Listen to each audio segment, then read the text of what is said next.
We're off to new lands now with more promise. Goodbye, Tequila Point.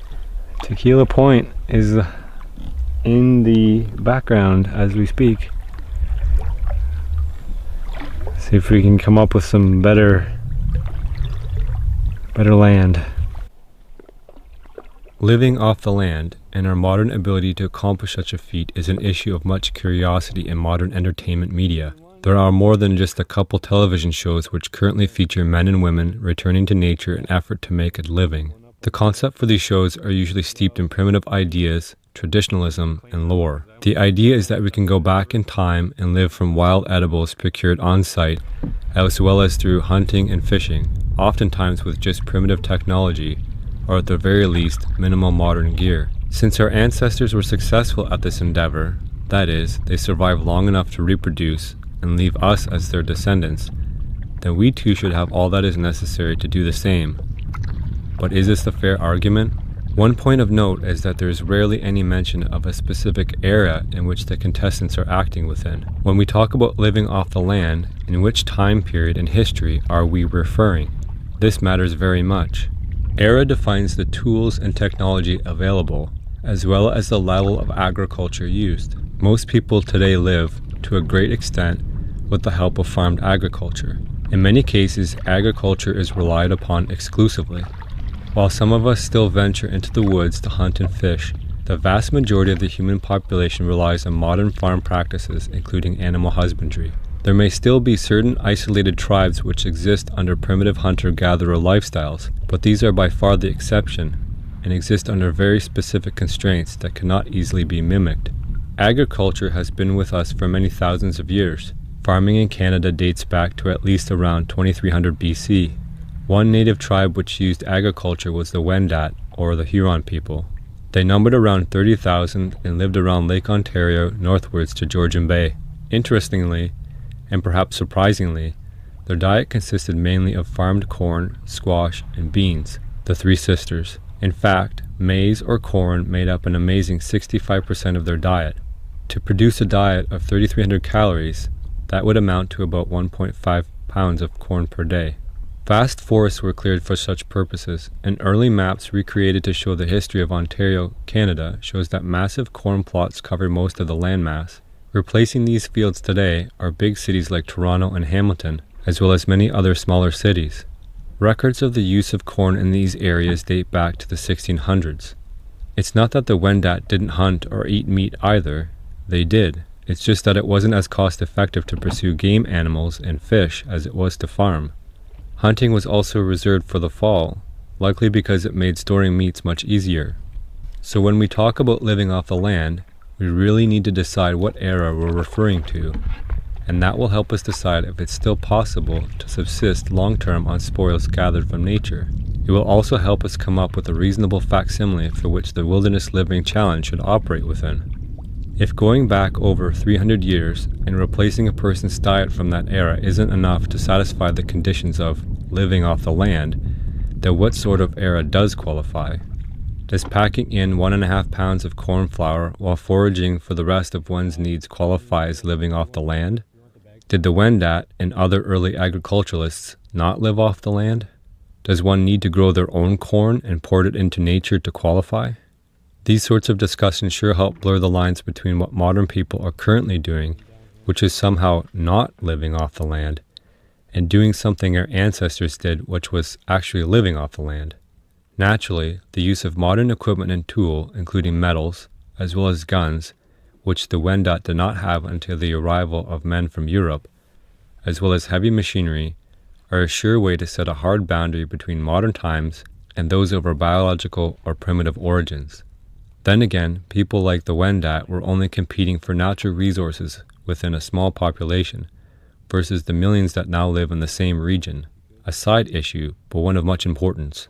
If we're talking exclusively about wild foraging, hunting, and fishing, without any agriculture at all, then living off the land is a very tall order indeed, and one that was not really practiced even 300 years ago.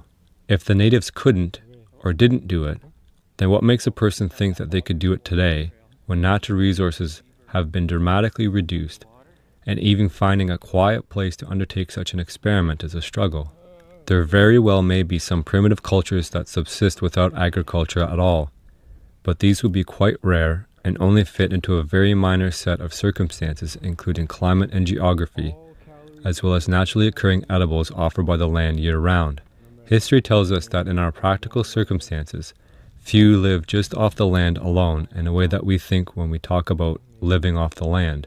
Rather, modern man flourished only when he combined his efforts alongside agriculture, and he was able to domesticate animals as well as hunt and fish. Finally, as an experiment, cropping a big field to produce corn, while possible, is not exactly feasible in modern times. Acreage is not something one can simply acquire, cut, and clear to plant corn, harvest, and use for subsistence while hunting and fishing nearby land. While it makes an interesting thought experiment, it's not something that is particularly important or interesting to replicate. Future experiments on our part might include food rations similar to primitive cultures. These might include animal fats, which are difficult to acquire in situ, or even starches like corn, wheat flour, or rice. Bringing staples such as these might seem like cheating, but it was agricultural staples including corn which really permitted primitive people to live off the land and is therefore more realistic. You got their seed pod for duck potato? Yeah. Smells like pike. Everything smells like pike.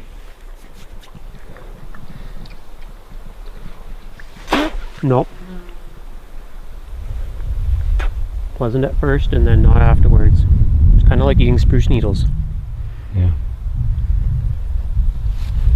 You got our one pike on board. Uh-huh.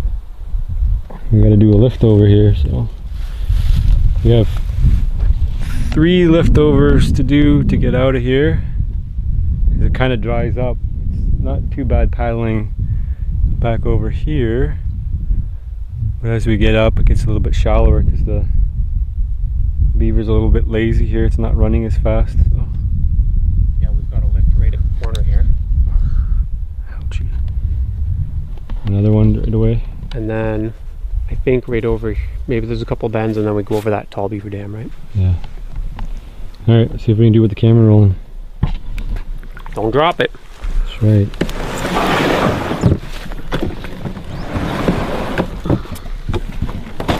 You should hop in there while the nose is in. Sure. And then I'll just push it. Pass that over. People can get an idea of what we do to get out here.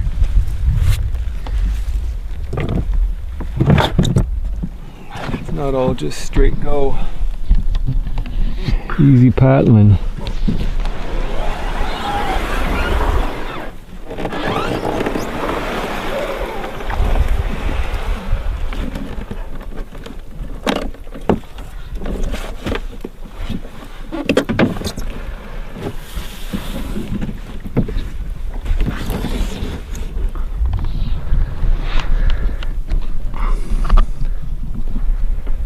And I'm hungry. Starving. Time? Eh? Did you say what time is it? No, I said I'm hungry. Oh. There's 1, 2, On what? 3 Tim Horton drive-through. Oh, stop it. Between here Yeah. and there, I think. Yeah, we're driving, so there's gonna be, well, we have our food, which is always a temptation, and I have like an emergency pack too that we brought along that it's always tempting, but I had a banana in it because I didn't want to waste it at home, but we tossed it this morning, as Jeremy will be my witness. Threw it in the lake for the turtle. I did, and we haven't cheated. We haven't touched anything. Jeremy had a coffee and 2 coffee, and that was it. No spices, eh? You haven't had any spices either? No, I didn't use that salt or pepper yet. I didn't initially know it wasn't allowed in the rules, so Well, I'm just like I going said, with the flow. there really isn't any rules. It's just, as far as eating goes, if you're doing a wilderness survival challenge, you should try to flavor your own food. Yeah. But, you know, we're using modern gear, like I've discussed before. So, is that cheating? I already know I can't do it primitively. Like, we could never have caught that many pike with primitive gear without a canoe from the shore. Like, No. forget it. So to me, I don't think there's a point in doing it because it's already been done before. So I already know that I can't.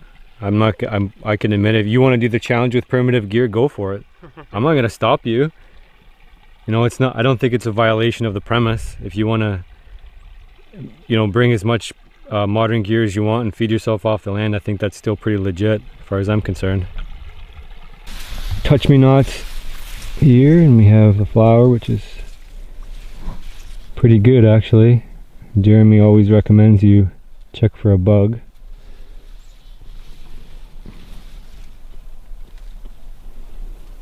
They got a little bit of sweetness to them. It's quite a bit, but not enough to fill your stomach. Pike, a really feisty pike. It leapt out of the water when I first hooked it, eh? Yeah. Oh, that's not a bad pike. No, that's not bad. Oh, they're feistier than the other lake. They are. Nice job. Maybe we can get one more. Yeah, you want to cast while I deal with this guy? Oh. That's 2 hits in 2 seconds, dude. Yeah. Like, we might be good here. Maybe. For a little bit.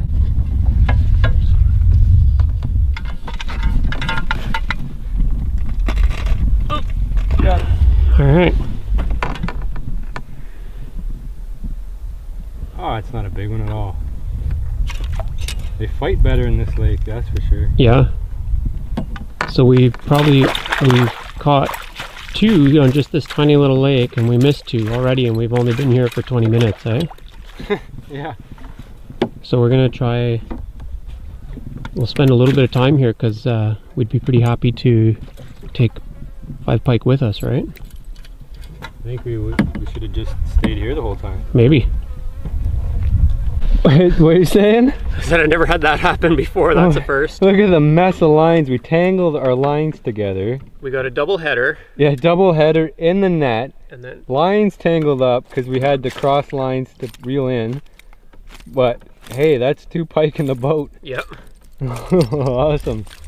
That's funny. What are we up to? 4? Here? I Yeah. have 1 up front. You have 2 out back. And a perch. And a perch. And a perch that we let go because it was small.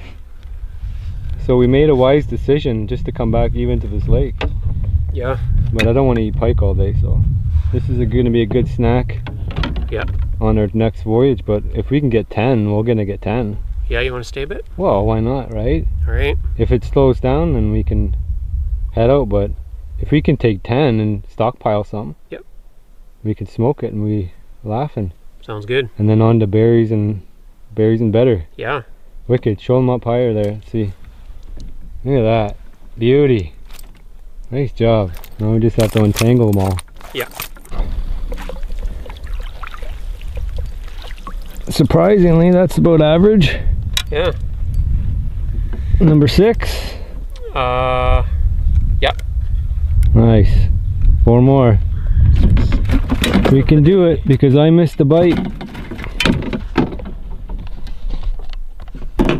I missed the bite too on the same path. So all we're doing is going the mouth of the river there, and we're getting a good strike each time. It was becoming quite clear that lean meat simply wasn't going to cut it. It was fairly expensive to procure through active fishing, but this wasn't the main issue.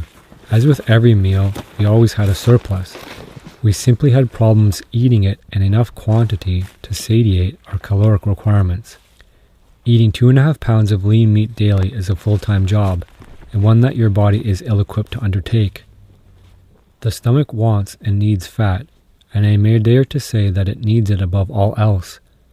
I would have done much to get my hands on some animal fat. Bear or moose fat would have been great to use as an addition to our fish for frying.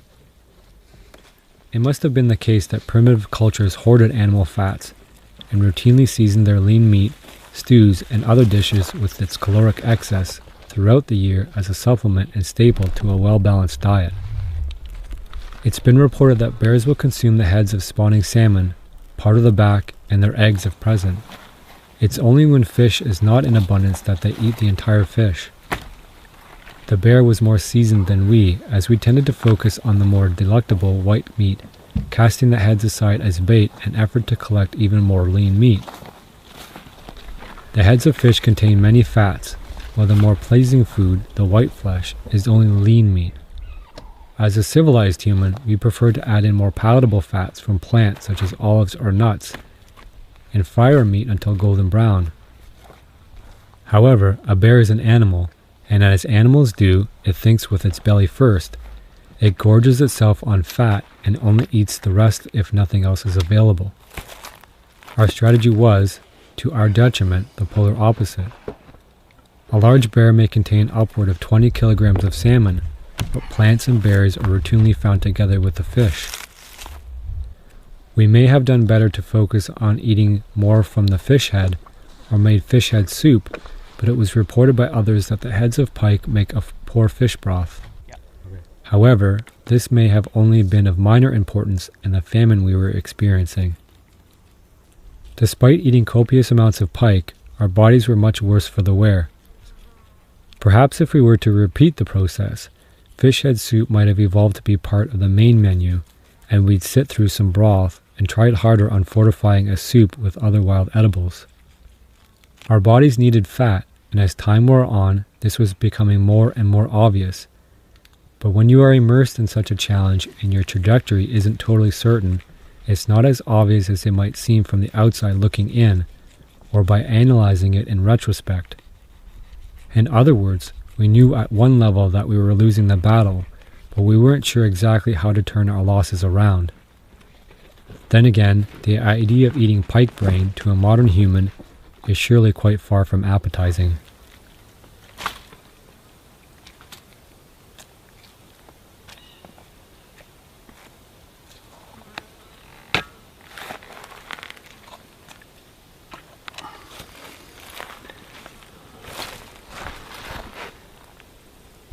There were more than a few moments where I thought that our fate was essentially sealed.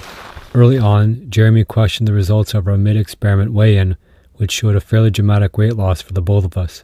True, some may have been from water loss, a little from a shirt that was dry rather than wet, but we really were losing weight at a rapid rate despite eating plenty of food. It simply wasn't enough to replace the calories we were consuming procuring them. I remember near the end that I was resolved in the fact that I was going to lose the challenge. But for the sake of our agreement and the spirit of competition against ourselves and the environment, we stuck with it to the end, never once cheating. It really was something I wasn't sure I was capable of enduring. Worries about going too far gone and thoughts of a long recovery also weighed on me. I never wanted to lose any weight at all. Jeremy felt a little differently about his weight loss, a more welcome friend, but I can vouch for the fact that he did not intentionally lose the challenge for the sake of dropping a few pounds. From what we learned in all of this, losing weight isn't all that difficult. One only needs to consume fewer calories than one burns in a given amount of time. There's nothing more complex than this. To gain weight, on the other hand, simply do the reverse. There's no magic there.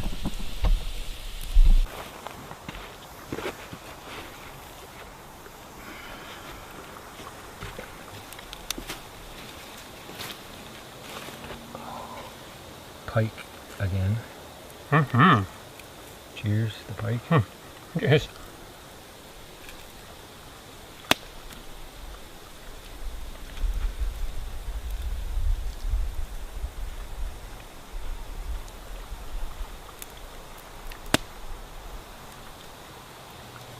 I quite like them cooked like this.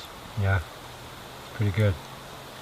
I think you get a little bit more of the oil from it that you wouldn't get ordinarily from the skin. Yeah.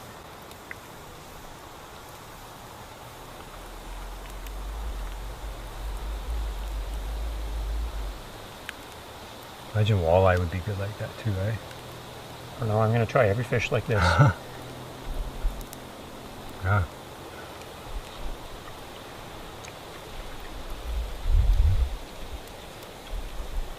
The trout we did like that was good. Huh. It's going to be our top up before we do our midpoint weigh-in, before we do our location change. So if you eat a pound of fish, you might net out. Maybe. I don't know. I guess I shouldn't chug all my water before we weigh. Well, hydrate yourself, because that's fair. It doesn't make sense to add 2 pounds of water, though. But whatever.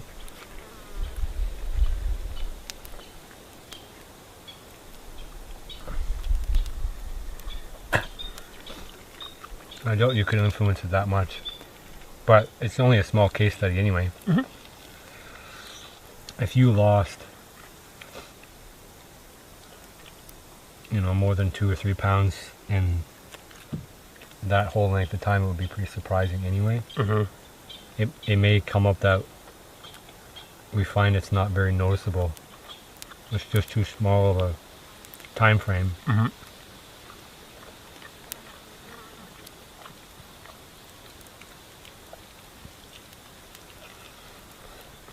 Like on a loan, they were kind of losing a half to 3/4 a day, right? Or a pound a day. Yep. We're probably eating better than those guys did a lot of days. Yep. Well, if we haven't done a total fast, but we've also maybe been burning more calories. Difficult to say. Maybe. Yeah, it is raining it. Yeah. I thought it might. I was just thinking, if anybody decides they're going to do this wilderness survival wilderness living challenge, part of the objective should be to have a diverse diet. Like if you can go to a lake and just eat pike, you could still win the challenge, but I think it defeats the purpose of coming out healthy, just because you're not getting the variety of nutrients that your body actually needs. Which I guess kind of justifies why we're changing locations, because we hope we can get a better diet. And of course humans would have done the same thing if they knew how to follow the seasons and the animals and to suit their diet. So we're not doing anything that's a whole lot different from what they would have done. We're just using a vehicle. We doubled our fish diversity here. How's that? Caught perch. Ah, it's true. We're not eating them right now, but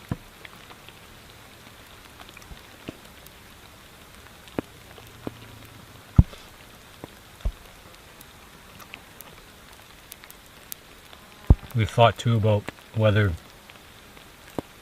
there should be any limitations as far as like a firearm or a bow or whatever, but I don't see any reason why you're not living in the wilderness if you're using a gun or a bow, right?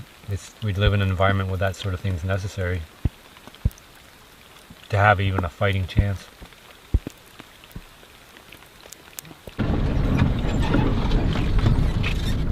So we're migrating to better lands using horsepower. Modern horsepower.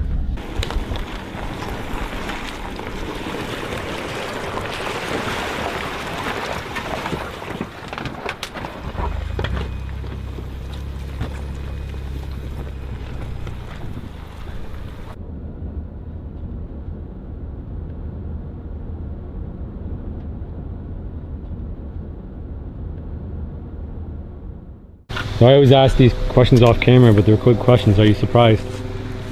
yeah, a little bit. Like I wouldn't say that that's all calorie loss, right? So, but between that and being wet earlier and losing water weight, I'm not super surprised. Yeah. Do you think you've lost any actual tissue? Oh yeah, for sure. I think I have. The M&R guy looking for us. Maybe. We're still within our limits. All the other fish we've eaten off. Yeah. Yeah, right. Okay. Good. On to the next saga. Maize or corn made up an amazing 65% of their diet. To produce a diet of 3,300 calories, that would amount to about 1.5 pounds of corn per day. Vast forests were cleared for such purposes, and early maps recreated to show the history of Ontario, Canada, shows that massive corn plots cover most of the landmass. Replacing these fields today are big cities like Toronto and Hamilton, as well as many other smaller cities. Records of the use of corn in these areas date back to the 1600s.